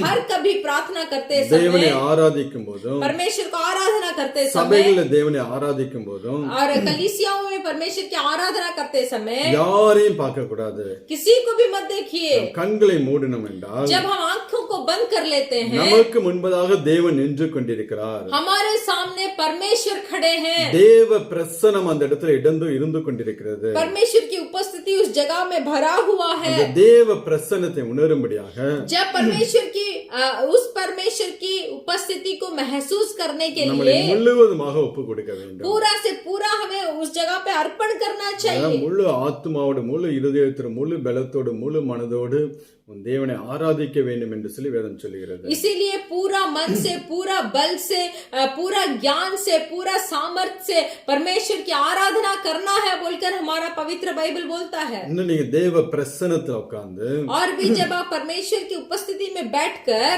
ஆண்டவர் நம்ம மேல பாராட்டின அந்த அன்பை எண்ணி நீங்க பாத்தீங்கன்னா, परमेश्वर हमारे ऊपर जताया हुआ प्रेम को अगर आप सोच कर देखेंगे, எவ்வளவாய் தேவன் நம்மளை அன்பு கூர்ந்தார். इतना परमेश्वर मुझसे प्रेम किया है. நம்முடைய பாவங்கள், சாபங்கள் எல்லாவற்றையும் அந்த கல்வாரி சிலுவையில சுமந்து தீர்த்தார். हमारे पाप और श्रापों को उस कलवरी क्रूस में परमेश्वर ने उसे माफ किया है. அதை எல்லாம் எண்ணி பார்க்கும்போது वो सब कार्यों को अगर आप सोच कर देखेंगे, நம்முடைய கண்கள் இருந்து தண்ணீர் அதுவா வர ஆரம்பிக்கும். आपके आंखों से खुद ब खुद आप रो पड़ेंगे. அந்த அளவு அவருடைய அன்பை நாம் ருசிக்கிற பிள்ளைகளாக இருக்க வேண்டும். उतना तक परमेश्वर का प्रेम को हमें चख कर देखना நாம் चाहिए. அவரை நேசிக்கிற பிள்ளைகளாக இருக்க வேண்டும். हम परमेश्वर को प्रेम करना चाहिए. ஆண்டவரே இயேசு கிறிஸ்துவை நாம் இன்னும் இன்னும் நேசிக்கிற பிள்ளைகளாக, परमेश्वर यीशु मसीह को ज्यादा से ज्यादा हमें स्नेह करना चाहिए. அவரை லவ் பண்ணுகிறவர்களாக இருக்க வேண்டும். उन्हें प्रेम करना चाहिए. நம்ம ஊர்லாம் பாத்தீங்கன்னா हमारे गांव में सब देखेंगे, லவ் பண்றேன்னு சொல்லிட்டு மணிக்கணக்கா உட்கார்ந்து பேசிக்கிட்டே இருப்பார்கள். जो कोई एक दूसरे से प्यार करते हैं वो घंटों भर बैठकर बातें करते हैं. அதுல எனக்கு வேதத்தின் அடிப்படையில அது சரின்னு நான் சொல்லுவதில்லை. तो ये जो काम है, मैं बोलता हूँ कि हमारा पवित्र बाइबल को लेकर अगर एक कार्य को आप देखेंगे, ये गलत है. ஏன்னா அது இச்சையிலிருந்து தொடங்கக்கூடிய காரியம். क्योंकि वो जो प्रेम ऐसा है कि वो एक इच्छा, मनुष्य की भीतरी इच्छा से वो होता है. தேவ பிள்ளைகள் அந்த மாதிரி காரியத்துக்கு இடம் கொடுக்க கூடாது. जो इज़राइल लोग हैं, जो भगवान, जो यीशु मसीह का आराधना करते हैं, दंडवत करते हैं, वो ये इस तरीके के काम को नहीं करना चाहिए. அவர்கள் ஒருவர் உட்கார்ந்து பேசி புரிந்து கொள்வதை பார்த்தோம் என்றால், तो देखिए वो दोनों प्रेमी एक दूसरे से बैठकर बात करेंगे, एक दूसरे को समझेंगे. அதே போல் நாம் தேவனோடு பழகுகிற பிள்ளைகளாக, तो मैं ऐसे एक उदाहरण बोला, वैसे ही हम परमेश्वर के साथ बैठकर परमेश्वर से हमें मेलजोल रखना चाहिए. நாம் தேவனை நேசிக்கிற பிள்ளைகளாக இருக்க வேண்டும். हम परमेश्वर को स्नेह करना चाहिए. நாம் வாசிக்கலாம் உன்னத பாட்டு 7ஆம் அதிகாரம். हम पढ़ेंगे श्रेष्ठ गीत का 7वां अध्याय 11-12 वचनங்களை वासिக்கலாம். 11 और 12 को हम पढ़ेंगे. श्रेष्ठ गीत 7वां अध्याय 11 और 12 को पढ़ेंगे. हे मेरे प्रेमी, आ हम खेतों में निकल जाए और गांव में रहे, फिर सवेरे उठकर दाख के बारियों में चले और देख मैं दाखलता के कलिए लगी है कि नहीं, कि दाख के फूल खिले हैं या नहीं, और अनार फूले हैं या नहीं, वहां मैं तुझको अपना प्रेम दिखाऊंगा. ஹல்லேலூயா. हालेलुया. இங்க மணவாட்டி यहाँ दुल्हन மணவாளனை பார்த்து சொல்கிறார், दुल्हा को देखकर बोलती है, வாரு நாம் கிராமங்களிலே போய் தங்குவோம், आओ हम गांव में रहे, அதிகாலையிலே सवेरे उठकर திராட்சை தோட்டங்களுக்கு போவோம், दाख की बारियों में चले, என் நேசத்தின் உச்சிதங்களை உமக்கு தருவேன் என்று சொல்லி சொல்கிறார். वहां मैं तुझे अपना प्रेम दिखाऊंगा. அதிகாலையில் எழுந்து நாம் தேவனை தேடுகிற பிள்ளைகளாக, इसीलिए भोर के समय में उठकर हमें परमेश्वर की दंडवत करना चाहिए. நாம் எந்த அளவு தேவனை நேசிக்கிறோம் என்பதை அதிகாலையில் அவருடைய சமூகத்துல போய் நாம் அவருக்கு சொல்லுகிற பிள்ளைகளாக இருக்க வேண்டும். हम कितना परमेश्वर से स्नेह करते हैं बोलकर उस स्नेह को उस भोर के समय उठकर हमें परमेश्वर को दिखाना चाहिए और बोलना चाहिए. அதிகாலையில் நாம் தேடுகிற பிள்ளைகளாக இருக்க வேண்டும். सवेरे उठकर हमें परमेश्वर की दंडवत करना चाहिए அவர் இன்னும் இன்னும் அதிகமாய் நேசிக்கிற பிள்ளைகளாக இருக்க வேண்டும். और ज्यादा से ज्यादा हमें परमेश्वर से अपना प्रेम को रखना चाहिए. நேசிக்கும் போது वैसे स्नेह करते समय கர்த்தர் இன்னும் நம்மளை ஆசீர்வதிக்கிறவராக இருக்கிறார். परमेश्वर और हमें आशीष करते हैं. அந்த சங்கீதக்காரன் 115 சொல்லுகிறான், क्योंकि उस भजन संगीता में 115 में बताया गया है. 15வது வசனத்தை நாம் வாசிக்கலாம். उसका 15वां वचन को हम पढ़ेंगे.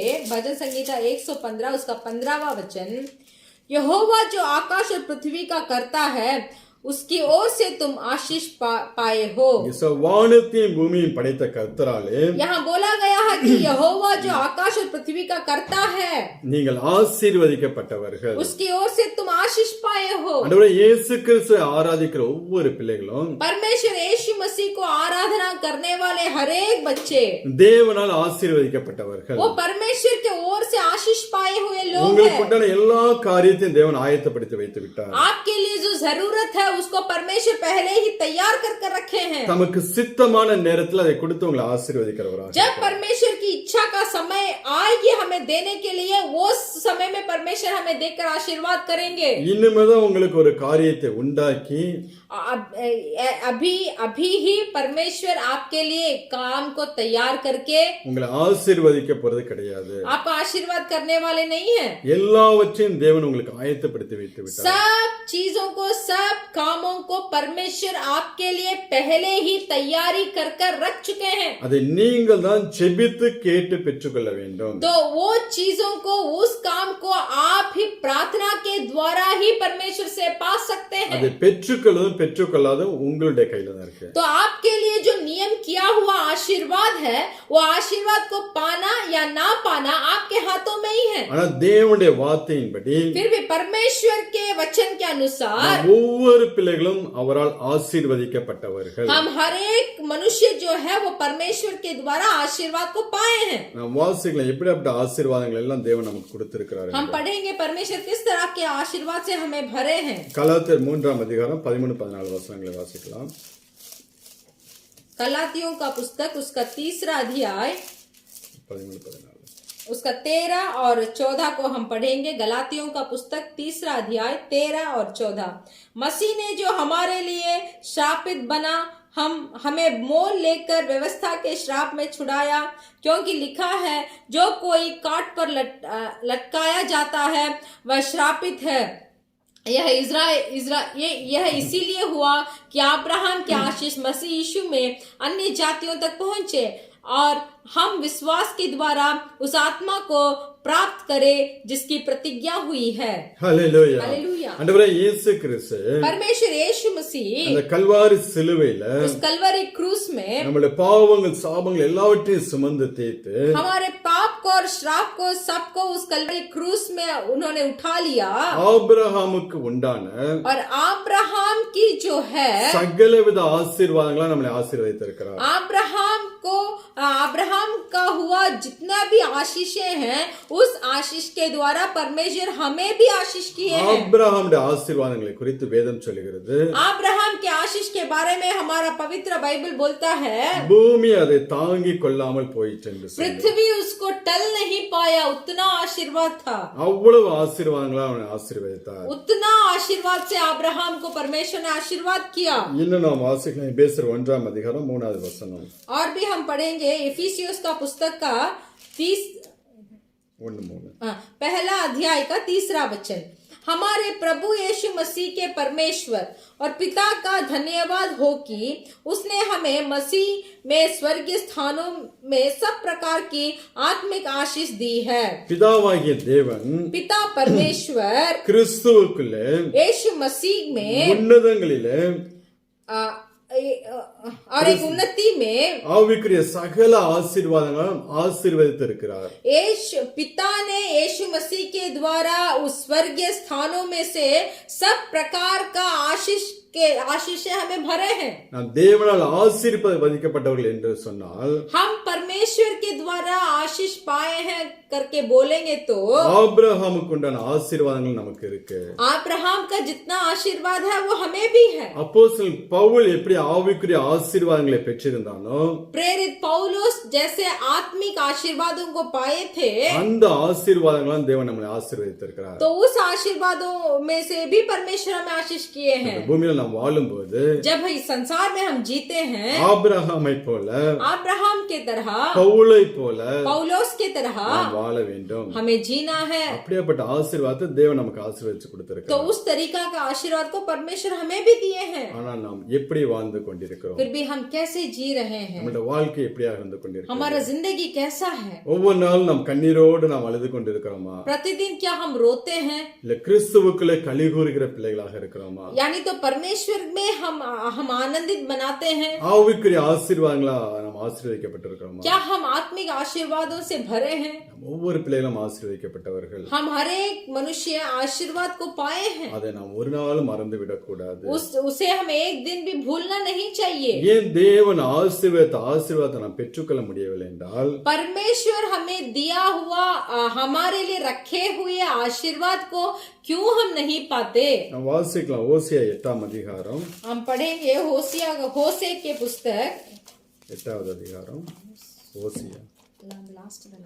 தானியேலுக்கு முன்னாடி நெக்ஸ்ட் தானியேல்.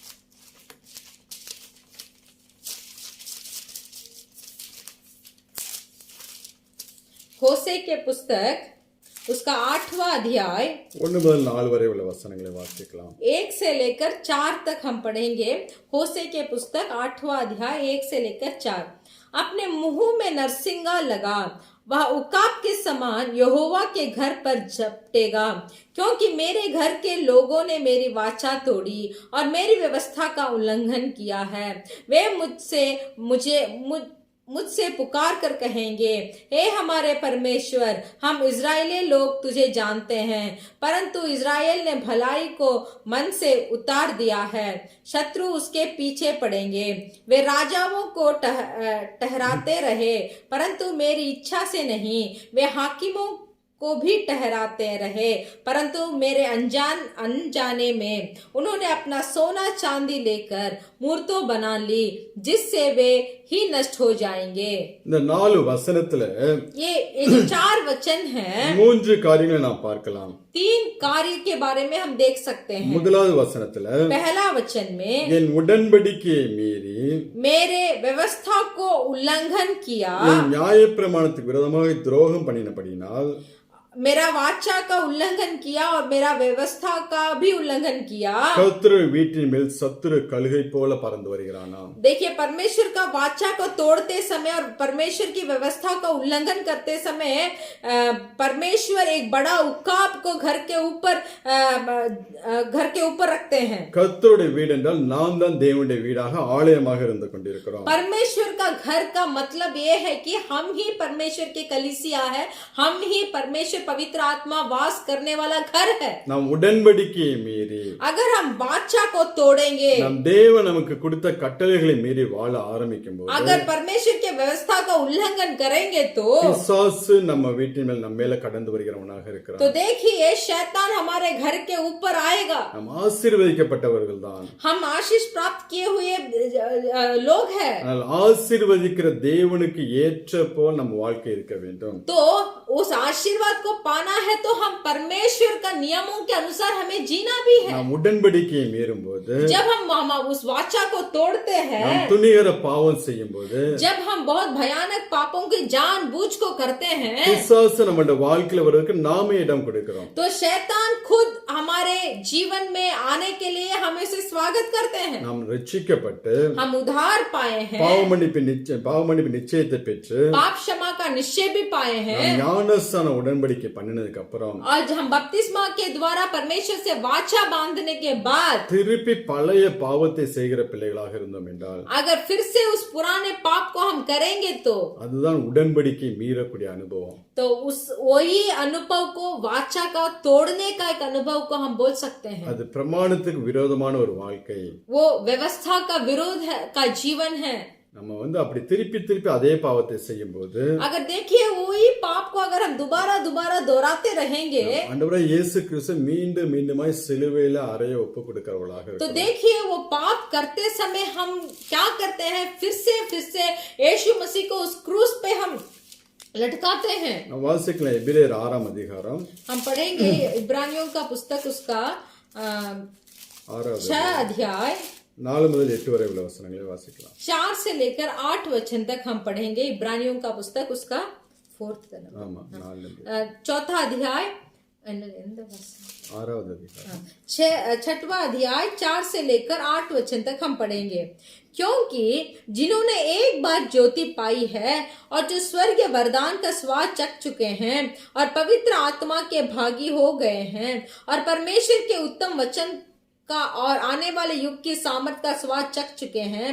यदि वे भटक जाए तो उन्हें मन फिराव के लिए फिर नया बनना अनहोना है, क्योंकि वे परमेश्वर के पुत्र को अपने लिए फिर क्रूस पर चढ़ाते हैं और प्रकट में उस पर कलंक लगाते हैं। क्योंकि जो भूमि वर्षा के पानी को जो उस पर बार बार पड़ता है, पी पी कर जिन लोगों के लिए वह ज्योति बोई जाती है, उनके काम का साग पात उपजाती है, वह परमेश्वर से आशीष पाती है।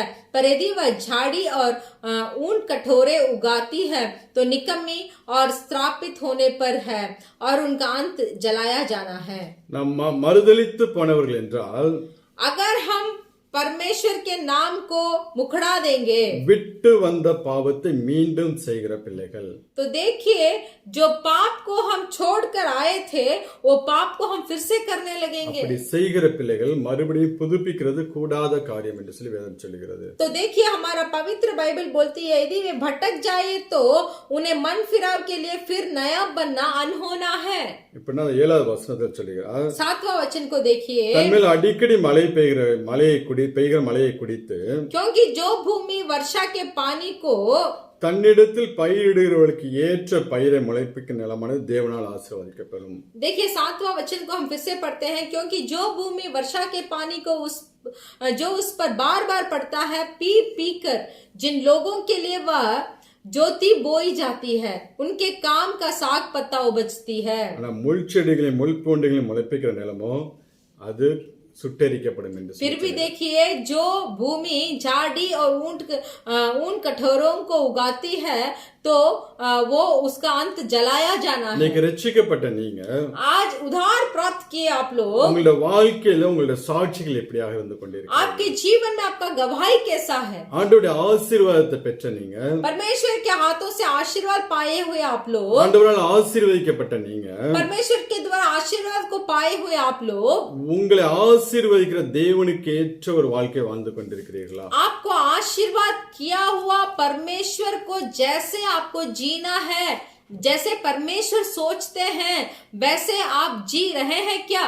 இன்னைக்கு எந்தெந்த காரியங்கள் நீங்க மீறி நடந்து கொண்டிருக்கிறீர்களோ, आज कौन कौन सा ऐसा काम है जो परमेश्वर का व्यवस्था को उल्लंघन कर आप जी रहे हैं? துணிகர பாவம் செய்து கொண்டிருக்கிறீர்களோ, जानबूझकर भयंकर पाप कर रहे हैं क्या? எல்லாம் ஒன்னு விட்டு வெளியே வர பிரயாசப்படுங்க. तो वो सब भारी पापे आपसे पाप जो है वो आपसे बाहर आने का यत्न कीजिए। இன்னைக்கு உங்களை நீங்க ஒப்பு கொடுத்தீங்கன்னா, अगर आज इसके लिए आप अर्पण करेंगे, தேவன் உங்களை ஆசீர்வதித்த ஆசீர்வாதத்தின்படியே परमेश्वर जैसे आपको आशीर्वाद करना चाहते हैं, ஏற்ற காலத்துல தேவன் உங்களை உயர்த்துவார். तो सही समय में परमेश्वर आपको ऊपर उठाएंगे। நீங்க தேவனுக்கு பிரியமாய் நடக்க ஆரம்பிச்சிட்டீங்கன்னா, अगर आप परमेश्वर के प्रिय जिएंगे तो தம்முடைய சித்தத்தின்படி அதனதன் காலங்களில் தேவன் உங்களை உயர்த்தி கொண்டே போவார். तो परमेश्वर के सिद्ध के अनुसार वो सही सही समय पर आपको आगे बढ़ाएंगे। இன்னொரு காரியம், और एक कार्य, நாம் செபிக்காமல் இருப்பதே பெரிய பாவம்.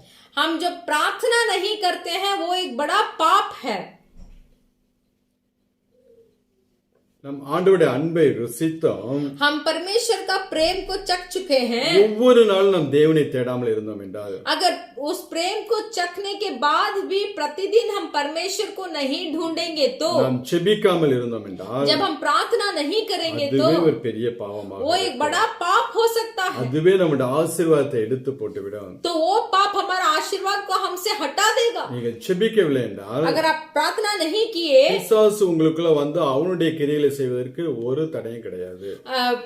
अगर आप प्रार्थना नहीं करेंगे तो ये समझ लीजिए कि शैतान का उपाय, शैतान का चतुराई सब आपके जीवन में प्रकट हो जाएगा। நாம் செபிக்கிற பிள்ளைகளாக இருக்க வேண்டும். इसलिए आपको प्रार्थना करना है। செபமானது प्रार्थना பாவத்தை உங்களை விட்டு புறம்பே தள்ளும். वो पाप को आपसे दूर हटा देगा। அதே நேரத்தில் நீங்க பாவம் செய்கிற பிள்ளைகளாக இருந்தீங்க, उसी समय अगर आप पाप करने वाले होंगे அது ஜெபத்தை உங்களை விட்டு புறம்பே தள்ளும். तब वो पाप आपका जो जीवन में जो प्रार्थना है उसको दूर हटा देगा। இன்னைக்கு எப்படி இருக்கீங்க? आज आप कैसे हैं? உங்களுடைய ஜெப வாழ்க்கை எப்படி இருக்கு? आपका प्रार्थना का जीवन कैसा है? ஒவ்வொரு நாளும் தேவனை தேடுறீங்களா? क्या प्रतिदिन परमेश्वर का खोज करते हैं? ஒவ்வொரு நாளும் ஜெபிக்கிறீங்களா? प्रतिदिन प्रार्थना करते हैं क्या? நம்ம ஜெபம் பண்ணாம இருந்தாலே अगर हम प्रार्थना नहीं करेंगे तो அதுவே பெரிய பாவம், वो एक बड़ा पाप है, அதுவே பிரமாணத்தை மீறக்கூடியது. वही व्यवस्था का उल्लंघन करने का अर्थ है। ஏன்னா ஆண்டவர் பிரமாணத்தில் முதல் பிரமாணமாக क्योंकि व्यवस्था में पहला व्यवस्था உன் முழு இருதயத்தோடும் तेरा अपना पूरा मन से, முழு ஆத்துமாவோடும் पूरे आत्मा से, முழு பலத்தோடும் पूरा बल से உன் தேவனாகிய கர்த்தரை சேவிப்பாயாக என்பது.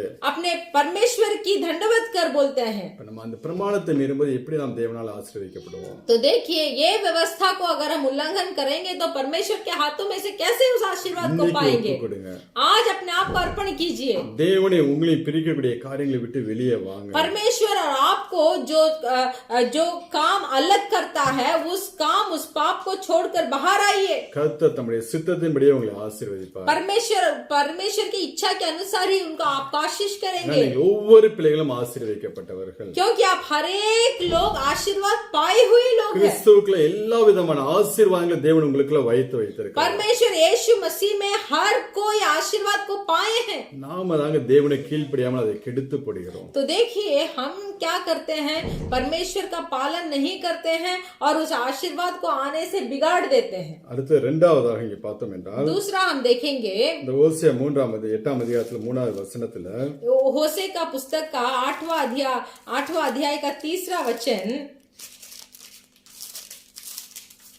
ஆனாலும் இஸ்ரவேலர் फिर भी ये इजराइल நன்மையை வெறுத்தார்கள், वो लोग भलाई को तुच्छ जाने, சத்துரு அவர்களை தொடருவான். शैतान उनका पीछा करेगा। இரண்டாவது வசனத்தை கூட வாசிக்கலாம். दूसरा वचन को हम पढ़ेंगे, वे मुझसे पुकार कर कहेंगे, हे परमेश्वर, हम इजरायली लोग तुझे जानते हैं, परंतु इजराइल ने भलाई को मन से उतार दिया है, शत्रु उसका पीछा पड़ेगा। தேவனை அறிந்திருக்கிறோம் என்று சொல்லுகிறார்கள். ये लोग क्या कहते हैं, हमें परमेश्वर को मालूम है, ஆனால் நன்மையை வெறுக்கிறவர்களாக இருக்கிறார்கள். फिर भी भलाई को नहीं चाहते। நம்ம எப்படி இருக்கிறோம்? आज हम कैसे हैं? நன்மை செய்கிற பிள்ளைகளாக இருக்கிறோமா? क्या हम भलाई करने वाले हैं? நன்மை செய்கிற தேவனை நாம் தேடுகிற பிள்ளைகளாக, நேசிக்கிற பிள்ளைகளாக இருக்கிறோமா? भलाई करने वाले परमेश्वर को क्या हम स्नेह करते हैं, ढूंढते हैं, प्रेम करते हैं? நம் நன்மை தீமை செய்யக்கூடிய சூழ்நிலையில் இருக்கும்போது अगर भलाई और बुराई करने वाला एक हालात में अगर हम खड़े हैं, நாம் தீமையை வெறுத்து நன்மை செய்கிறோமா? क्या हम उस बुराई को ठुकरा कर भलाई करते हैं? இன்னும் நீதிமொழிகள் வசனம் 17ஆம் அதிகாரம் 13வது வசனம் சொல்லுகிறது. और भी देखिए, नीति वचन का पुस्तक में ஆமா 17 13 अध्याय का 17वां वचन ऐसे बोलता है, दुष्ट दूत बुराई में फंसता है, परंतु विश्वास योग्य दूत से कुशाल क्षेम होता है।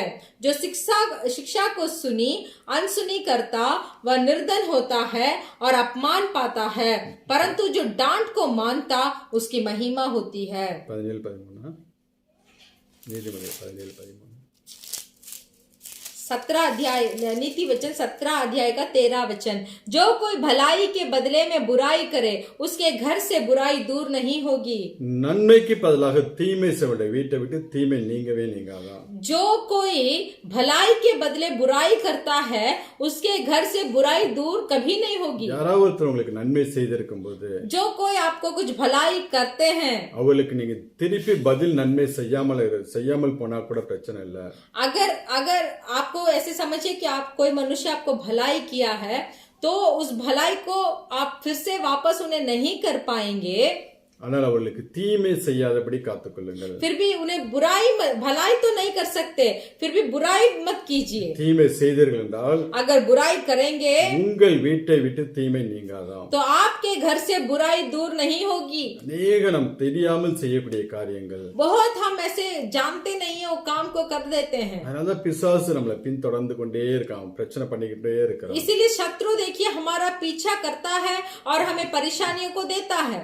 முதலாவது, पहला, உடன்படிக்கை பிரமாணங்களை மீறுகிற பிள்ளைகளாக எல்லாரும் காத்துக்கொள்ள வேண்டும். हमें वाचा को नहीं तोड़ना है और व्यवस्था का उल्लंघन नहीं करना है। இரண்டாவது, நாம் நன்மை செய்கிற பிள்ளைகளாக இருக்க வேண்டும். दूसरा, हमें भलाई करना चाहिए। மூன்றாவதாக, तीसरा, நம்மளுடைய சுய பலத்துல எதையும் செய்யாதபடிக்கு நாம் காத்துக்கொள்ள வேண்டும். हमारे अपने बल से हमें कुछ भी काम नहीं करना चाहिए। ஜெபிக்காமல் எந்த ஒரு காரியத்தை செய்யாமல் நாம் காத்துக்கொள்ள வேண்டும். बिना प्रार्थना का कोई भी काम हमें शुरू नहीं करना चाहिए। தேவன் நமக்கு ஆசீர்வதிச்சு கொடுக்கிற வரைக்கும் நாம் காத்திருக்கிற பிள்ளைகளாக இருக்க வேண்டும். परमेश्वर उस काम को हमें आशीर्वाद कर कर देने तक हमें इंतजार करना चाहिए। அதான் 105ஆம் சங்கீதத்துல வாசிச்சோம் பாத்தீங்களா? तो वही तो हमें 115वां भजन संगीता में हमने पढ़ा। நாம் ஒவ்வொரு பிள்ளைகளும் தேவனால் ஆசீர்வதிக்கப்பட்டவர்கள். हम हर एक परमेश्वर के द्वारा आशीर्वाद प्राप्त किए हुए मनुष्य हैं। தேவன் தமக்கு பிரியமானது எல்லாம் சித்தமானது எல்லாம் செய்கிறவராக இருக்கிறார். परमेश्वर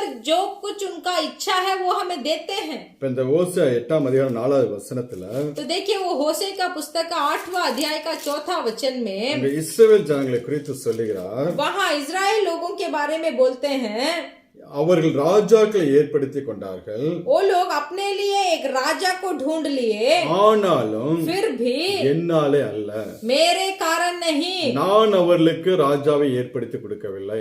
मैंने उनके लिए एक राजा को नहीं दिया। அவர்கள் அதிபதிகளை வைத்துக் கொண்டார்கள். वो लोग अधिकारी लोगों को रख तो लिए, ஆனாலும் நான் அறியேன் என்று சொல்லி தேவன் சொல்லுகிறார். फिर भी वो लोग उन लोगों का नियम किया हुआ अधिकारी लोगों को मुझे मालूम नहीं है बोलकर परमेश्वर बोलते ராஜாக்களை हैं। ஏற்படுத்தி கொண்டார்கள். वो इजरायली लोग अपने लिए एक राजा को रख लिए, ஆனாலும் தேவனால் அல்ல என்று சொல்லி ஆண்டவர் சொல்லுகிறார். என்னாலே அல்ல. फिर भी ये काम मेरे द्वारा नहीं हुआ बोलकर परमेश्वर बोलते हैं। நீ ஆண்டவரே தேவன் வந்து ஆபிரகாமுக்கு வாக்குத்தத்தம் பண்ணும்போது जब परमेश्वर अब्राहम को वाचा देते हैं, உன் சந்ததிகளிலிருந்து நான் ராஜாக்களை எழும்ப பண்ணுவேன் என்று சொல்லி வாக்குத்தத்தம் பண்ணினார். अब्राहम से वाचा करते हैं कि तेरे संतानों से या तो तेरे वंश में से मैं राजाओं को उठाऊंगा, ராஜாக்கள் பிரபுக்கள் தோன்றுவார்கள் என்று சொல்லி சொன்னார். राजा और प्रभु लोग तेरे वंश से ही आएंगे बोलकर यहोवा बोलते हैं। அதனால தேவன் தமக்கு சித்தமான காலத்துல அது செய்யற வரைக்கும் இந்த ஜனங்கள் காத்திருக்கவில்லை. तो देखिए परमेश्वर अपना इच्छा जो सोचते थे वो काम को करने से पहले ही ये इजरायली लोग अपने लिए एक राजा को ढूंढा। நாம் 1 சாமுவேல் 8ஆம் அதிகாரத்தை எடுத்துக்கொள்வோம். हम पहला सामुएल का पुस्तक का 8वां अध्याय को हम लेंगे। அங்க இஸ்ரவேல் ஜனங்கள் वहाँ इजरायली लोग சாமுவேல் தீர்க்கதரிசியை பார்த்து சொல்வார்கள், सामुएल भविष्यद्वक्ता को देखकर कहेंगे, மற்ற தேசத்துல இருக்கக்கூடிய ராஜாக்களை போல दूसरे देशों में जो राजा लोग हैं, எங்களுக்கு ராஜா வேண்டும் என்று சொல்லி சொல்லுவார்கள். दूसरे देशों को राजा है वैसे ही हमें भी एक राजा चाहिए बोलकर इजरायली लोग बोलते हैं। 5வது वचனத்தை வாசிக்கலாம். 5वां वचन हम पढ़ेंगे। उससे कहने लगे, सुन तू तो अब बूढ़ा हो गया और तेरे पुत्र तेरी राह पर नहीं चलते, अब हम पर न्याय करने के लिए सब जातियों के रीति के अनुसार हमारे लिए एक राजा नियुक्त कर दे। எங்களுக்கு ஒரு ராஜாவை ஏற்படுத்தும் என்று சொல்லி சொல்லுகிறார்கள். तो वो लोग देखिए सामुएल से बोलते हैं हमारे लिए एक राजा को नियुक्त कर। இந்த வார்த்தையை சாமுவேல் கேட்கும்போது जब सामुएल इस बात को सुने, மிகுந்த வேதனோட தேவசமத்துல போய் ஜெபிக்கிறார். बहुत वेदना भरा हुआ परमेश्वर के सम्मुख में जाकर प्रार्थना करते हैं। ஜெபிக்கும் போது जब वो प्रार्थना करते हैं, அங்க தேவன் சொல்வார், वहाँ परमेश्वर बोलते हैं, வாசிக்கலாம் 7வது வசனத்தை. 7वां वचन को हम पढ़ेंगे। और यहोवा ने सामुएल से कहा, वे लोग जो कुछ तुझसे कहे उसे मान ले, क्योंकि उन्होंने तुझको नहीं परंतु मुझी को निकम्मा जाना है कि मैं उनका राजा ना रहूं। இந்த வார்த்தை உங்களுக்கு புரியுதா? ये वचन आपको समझ में आ रहा है? சாமுவேல் வேதனையோட போய் தேவசமத்துல சொல்லி ஜெபித்து கொண்டிருக்கிறார். सामुएल को बहुत वेदना हो गई, बहुत कष्ट हो गई। वो लोग जो बोले उसको सुनकर तो जाकर परमेश्वर के सम्मुख में प्रार्थना करने लगे। தேவன் சொல்கிறார், तो परमेश्वर सामुएल को उत्तर देते हैं, அவர்கள் உன்னை தள்ளவில்லை, वो लोग तुझे नहीं ठुकरा, நான் அவர்களை ஆளாதபடிக்கு मैं राज्य ना करूं, அவர்கள் என்னை தள்ளினார்கள் என்று சொல்லி சொல்கிறார். तो उन लोगों ने मुझे ही ठुकराया है। இன்னும் நம்ம வாசனா எசேக்கியேல் 2ஆம் அதிகாரத்துல और हम पढ़ेंगे एजेकिएल का पुस्तक का 2रा अध्याय 7வது வசனத்தை கூட நாம் வாசிக்கலாம்.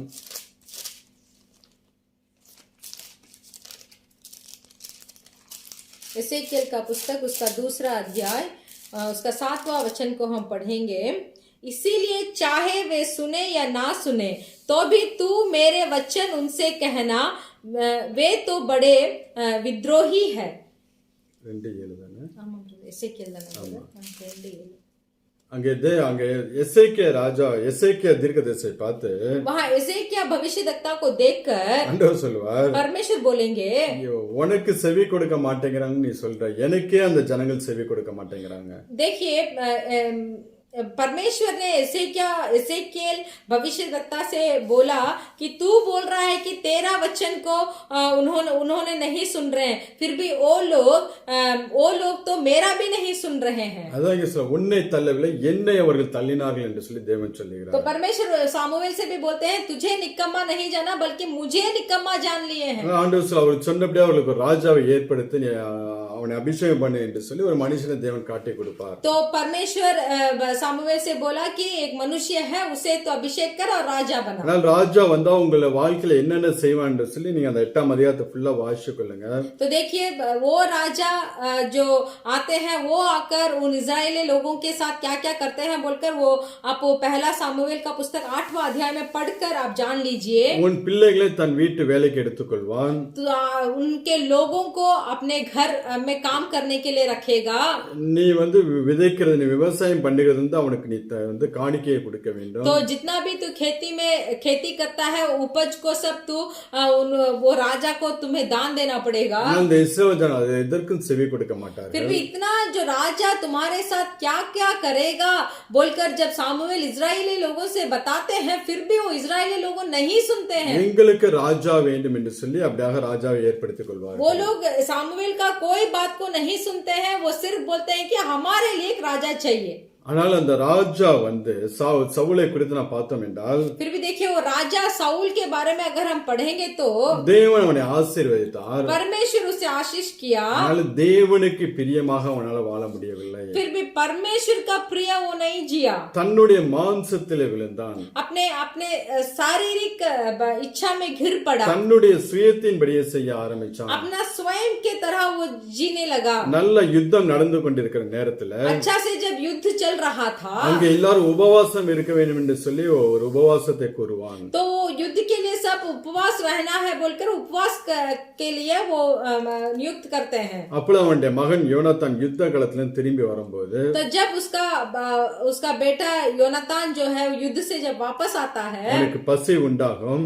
उसको बहुत भूख लगेगा. அவன் ஒரு தேன் கூட்டை எடுத்து அவன் சாப்பிடுறவனாக இருப்பான். तो देखिए जो मधु है वो मधु में से थोड़ा उठाकर वो खा लेगा. அவனுக்கு தெரியாது ராஜா அந்த மாதிரி உபவாசம் சொன்னது அவனுக்கு தெரியாது. तो वो योनातान को नहीं मालूम था कि राजा उपवास नियुक्त किए हैं. அப்பொழுது சவுல் தன் மகனை கொல்ல வேண்டும் என்று சொல்லி நிற்பார். तब साउल बोलेंगे अपना बेटे को मार डालना चाहिए. ஆனால் ஜனங்கள் அந்த யோனத்தான் பக்கம் நின்று फिर भी लोग योनातान के पास खड़े रहेंगे, அவனை தப்புவிப்பார்கள். उन्हें बचा लेंगे. அதாவது ऐसा है. நாம் ஒன்று நன்றாக புரிந்து கொள்ள வேண்டும். एक काम हमें अच्छा से समझ लेना चाहिए.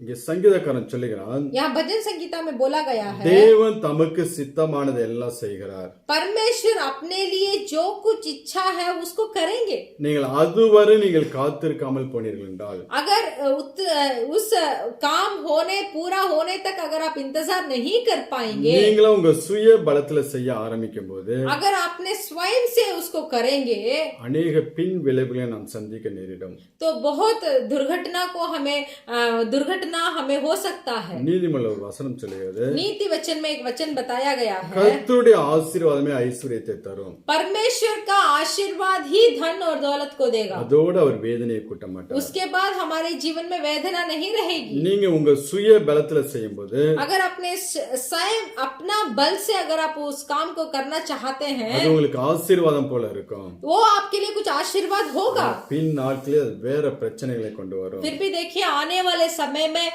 और कुछ परेशानियों को लेके आएगा. ஆனா கொஞ்ச காலம் நீங்க ஆண்டவருக்கு காத்திருக்கும் போது, इसीलिए जब थोड़ा दिन आप परमेश्वर के लिए जब आप इंतजार करेंगे, அது கொஞ்சம் கஷ்டமா தான் இருக்கும். वो थोड़ा कष्ट होगा. ஆனால் நீங்க தேவனுக்கு என்று காத்திருக்கும் போது, अगर आप परमेश्वर के लिए इंतजार करेंगे, தேவன் அதை தம்முடைய சித்தத்தின்படி செய்ய ஆரம்பிக்கும் போது, जब परमेश्वर अपने चित्त के अनुसार उसको करेंगे, அது உங்களுக்கு மிகுந்த ஆசீர்வாதமாக இருக்கும். तो वो चीज आपके लिए बहुत आयत आशीर्वाद होगा. இல்லைன்னா அநேக தீமைகள் நம்மளுடைய வாழ்க்கையில அது கொண்டு வரக்கூடியதாக இருக்கும். इसीलिए हमारे जीवन में वो बहुत नष्ट को लेके आएगा. இன்னும் சில நேரங்களில் தவறான காரியங்கள் நாம் செய்ய நேரிடும். और कुछ समय ऐसा होगा कि हम गलत काम करना पड़े. இந்த ஜனங்கள் அப்படிதான் செய்தார்கள். ये लोग वैसे ही किए. இந்த ஜனங்கள் தங்களுக்கு ராஜாவை ஏற்படுத்திக் கொண்டார்கள். ये इजरायली लोग क्या किया, अपने लिए एक राजा को नियम किया. ஆனா ஆண்டவருடைய இருதயத்துல फिर परमेश्वर के हृदय में தாவீதை தான் அவர்களுக்கு ஏற்படுத்தி கொண்டு வருகிறார்.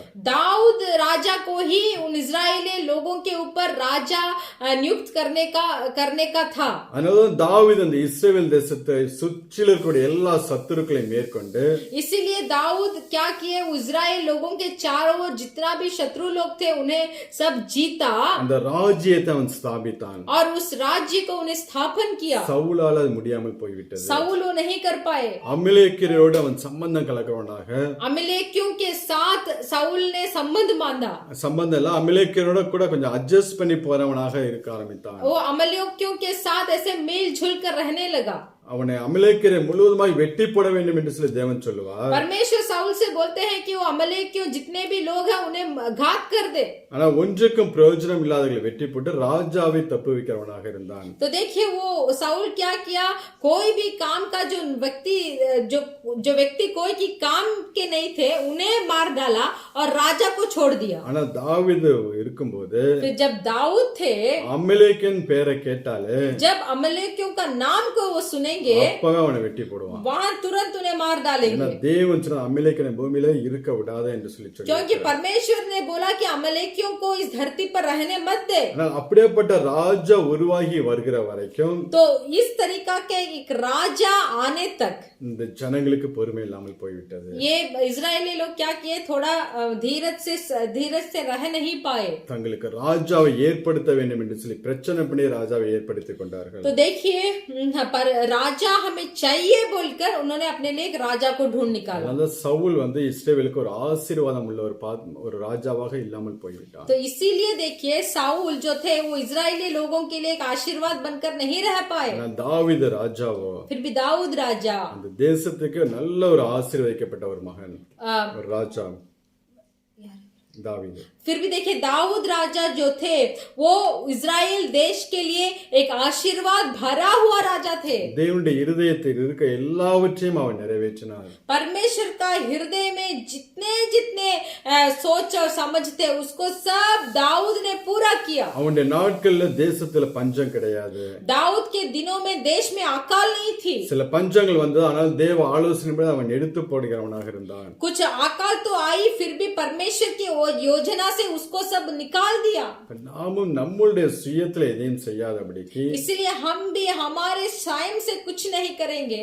தேவன் நமக்காக காரியங்களை வாய்க்க செய்கிற வரைக்கும் परमेश्वर हमारे लिए काम को करने तक நாம் காத்திருக்க வேண்டும்। हमें इंतजार करना चाहिए। காத்திருந்தால் ஆசீர்வாதமாய் இருக்கும்। जब हम इंतजार करेंगे तभी आशीर्वाद होगा। ஒரு வார்த்தை உங்க இதயத்தில் நல்லா வைத்துக் கொள்ளுங்கள்। एक चीज को आपके हृदय में अच्छा से रख लीजिए। கர்த்தர் நாம் ஒவ்வொருவரையும் ஆசீர்வதித்திருக்கிறார்। परमेश्वर हम हर एक को आशीर्वाद किए हैं। யாராக இருந்தாலும், आप जो कोई भी हो सकते हैं, எந்த சூழ்நிலையில் வாழ்ந்தாலும், जो भी हालात में आप जी सकते हैं, ஆண்டவரே இயேசு கிறிஸ்து சொந்த இரட்சகராய் ஏற்றுக்கொண்டு परमेश्वर यीशु मसीह को अपना उद्धार मानकर அவரோடு உடன்படிக்கை பண்ணியிருந்தால், परमेश्वर के साथ अगर आप वाचा किए हैं, ஒவ்வொருவரும் ஆசீர்வதிக்கப்பட்டவர்கள்। आप हर एक आशीर्वाद पाए हैं। அந்த தேவனுடைய ஆசீர்வாதத்தை பெற்றுக்கொள்ளக்கூடியதான் நம்மளுடைய கரத்துல இருக்கிறது। परमेश्वर के आशीर्वाद को पाना ही हमारा काम है। அது நாம் தேவனுக்கு பிரியமாய் வாழும்போது, जब हम परमेश्वर का प्रिय जिएंगे, அவருடைய பிரமாணங்களை நாம் கைக்கொள்ளும்போது, जब परमेश्वर की व्यवस्था को हम पालन करेंगे, அவருடைய சித்தத்தின்படி நாம் காத்திருந்து அந்த ஆசீர்வாதத்தை பெற்றுக்கொள்ளும் போது, जब परमेश्वर की इच्छा के अनुसार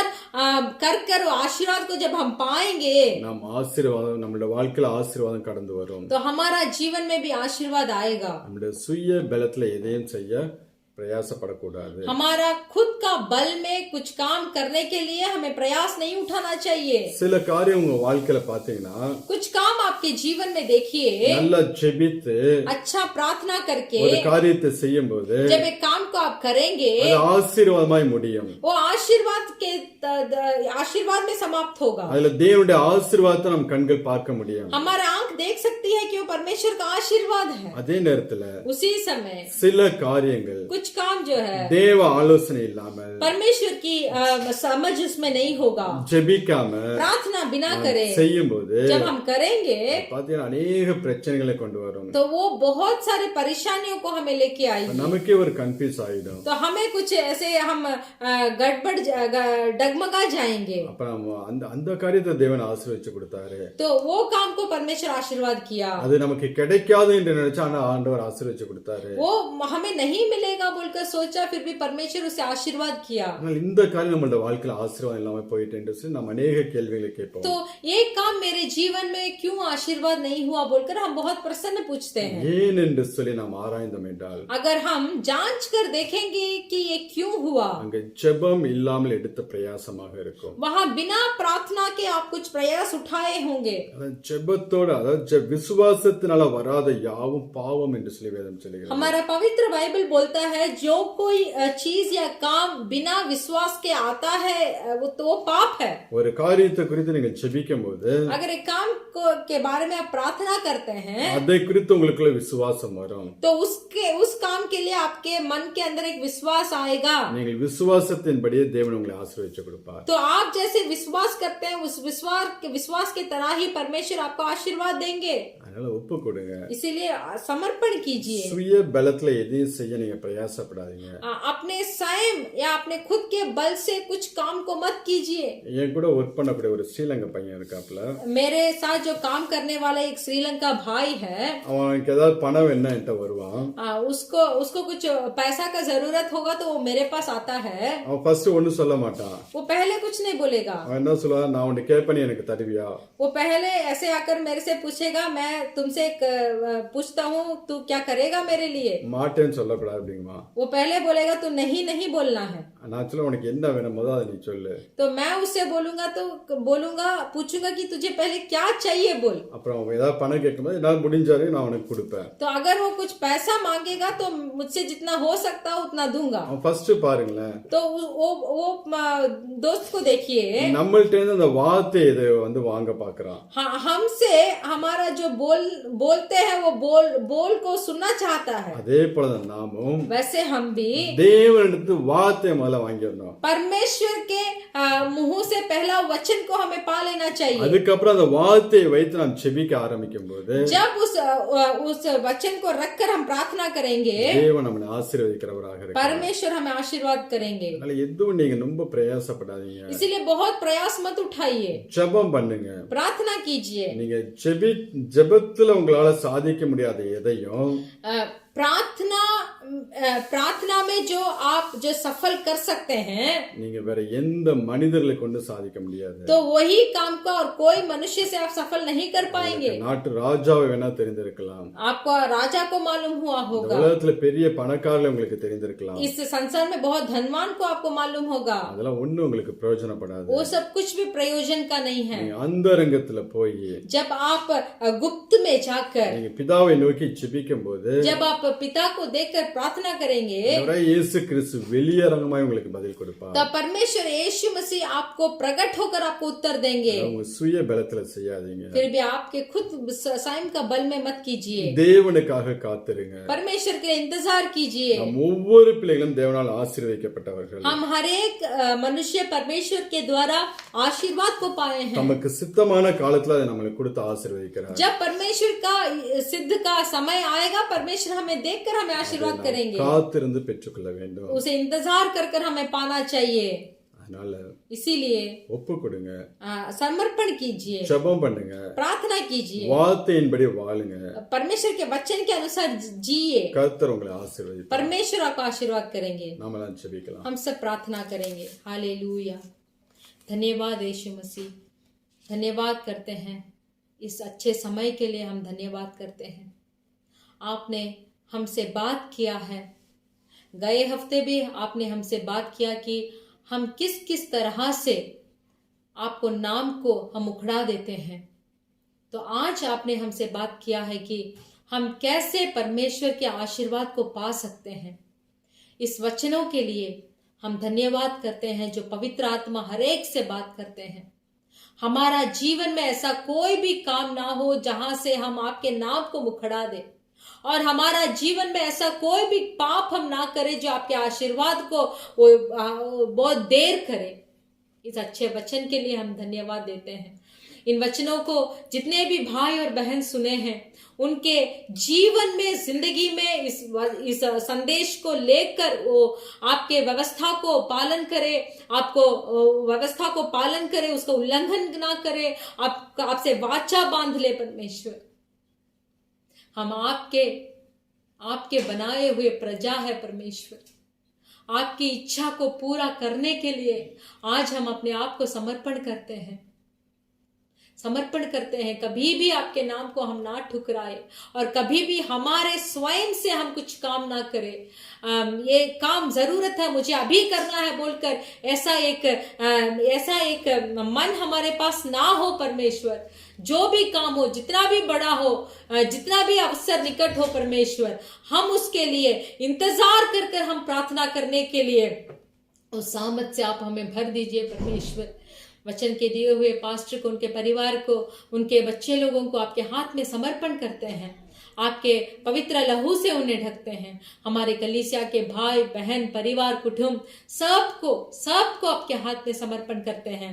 इस महामारी के वजह से कोई भी किसी का नुकसान ना हो पाए, आपके पंखे थले छिपाकर आप रक्षा कीजिए परमेश्वर। जल्दी ही जल्दी हमारा अलखोर कलीसिया खोलकर हम एक साथ मिलकर आराधना करने का भी एक समय को हमें जल्दी दीजिए परमेश्वर। फिर भी हमारी इच्छा से नहीं, आपके इच्छा से, क्योंकि आप जो भी हमारे लिए करते हैं आपके महिमा के लिए करते हैं परमेश्वर। धन्यवाद देते हैं, यीशु मसीह के नाम से मांगते हैं पिता, आमीन। கர்த்தராகிய இயேசு கிறிஸ்து கிருபையும், प्रभु यीशु मसीह का कृपा, பிதாவாகிய தேவனுடைய அன்பும், पिता परमेश्वर का प्रेम, பரிசுத்த ஆவியானவருடைய அந்யோன்ய ஐக்கியம், पवित्र आत्मा का सौभाग्यता இன்றும் என்று நம் அனைவரோடு கூட இருப்பதாக आज और हर पल हमारे साथ होते रहे। आमीन। आमीन। Hallelujah, hallelujah, hallelujah, hallelujah. जय मसीह। जय मसीह।